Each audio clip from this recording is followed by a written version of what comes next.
Retired Air Force Special Ops paratrooper and Chicago native Israel Del Toro was severely injured in 2005 when his Humvee hit an IED in Afghanistan.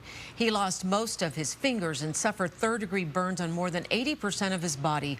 Doctors told him that he had a 15% chance of survival and that he'd likely never walk or breathe on his own again. But he overcame those odds and so much more, and he tells his story in his new memoir, A Patriot's Promise, protecting my brothers, fighting for my life, and keeping my word. And I am happy to say that Israel Del Toro, DT, is joining us this morning with more on his new book. Good morning, DT. So good to see you.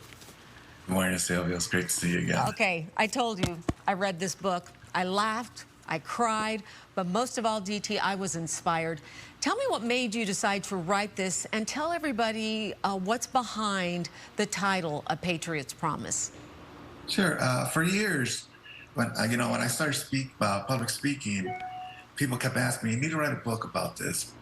And for me, I was like, I was still in my 30s. I'm like, I'm still young, so many adventures, and I always thought only old people wrote books. Out of that saying I'm old now, but But when I retired in 2019, and then when COVID hit, I saw it. I was like, okay, I'm retired now in the military. Let's get this book out, because yes, I can do public speaking. I can impact people's lives with my story, but you can only speak for like an hour, and you hit the major points. But with the book, I'm able to go more in detail, and it can be reached much further than me just public speaking. So that's what really made me do it. But the concept of the title, it really came from my dad. When I was 12 years old, on January 25th, 1988, my dad called, and I was the last one to speak to him. And the last thing he tells me, "Hey, I need you to promise to take care of your brothers and sisters, take care of your family." And I'm like, "Oh, okay." And he's making me say, "Promise me." I was like, "Okay, Dad, I promise."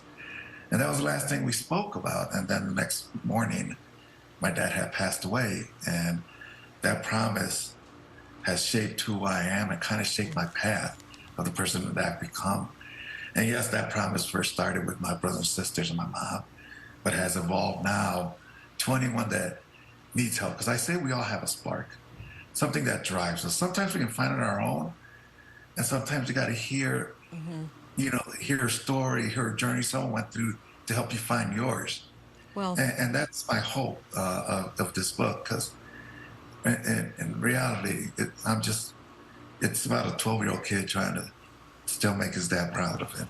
well, I have to say, full disclosure here, DT and I have known each other for several years. I first met you when I flew to San Antonio to interview military people who were in recovery. You were one of them. You were at the burn unit. You were in a coma. Your story, you were in a coma for 3 months after that IED accident. It blew up. 80% of your body burns. You were told you would probably never walk again. Your family was told you probably weren't going to live. Yet your stamina and determination is unbelievable. What kept you going? Because after reading this book, I think everyone needs to read it to realize there is nothing that's insurmountable if you can do what you've done. Yeah, it's really, not only trying to keep that promise to my dad all those years ago, but it's really, like I said earlier, we have that spark. And mine was my son. I wanted to show him that, yes, it sucked what happened to Dad, but I'm not going to let that keep me down, because I've never wanted to be that guy sitting in a chair, staring out the window and hating life. I want to show that you can't overcome. Your mind's a very powerful thing. And if you give up there, you're going to give up everywhere else quickly. And so that's what I try to do, to show my son, Dad's not going to give up. Dad's going to overcome.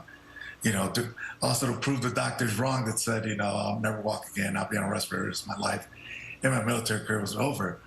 But more importantly, to kind of show those SOBs that left the bomb that you're not going to ruin my life. Well, I'm going to continue living and enjoying it. You certainly have done that. We're showing pictures. I know they call you Hollywood because you became a Paralympian. You won a gold. George Bush visited you in the hospital. You have a Purple Heart. He painted a picture of you. We've seen you with Prince Harry. You were in the Invictus Games. I mean, you are just, as I said, an inspiration. And I wish we had more time to talk to you. And we don't, but you know what we do have? We have the recommendation. That is to read this amazing book, DT, A Patriot's Promise. I also want you guys to know that he was the first 100% disabled airman to be allowed back in the military after his accident because he said, I want back in. Well, now you're retired and you deserve a wonderful life. Keep it up, Mr. Hollywood. So good to see you. So good to talk to you. Looking great, my friend. You too, Sylvia. Thanks. Okay. And I hope I'll see you in Chicago in a couple of months. Yeah, please, when you come back home, give me a call. Would love to meet up. And tell your wife and son I said hi. I will. Okay, you take care. Take care.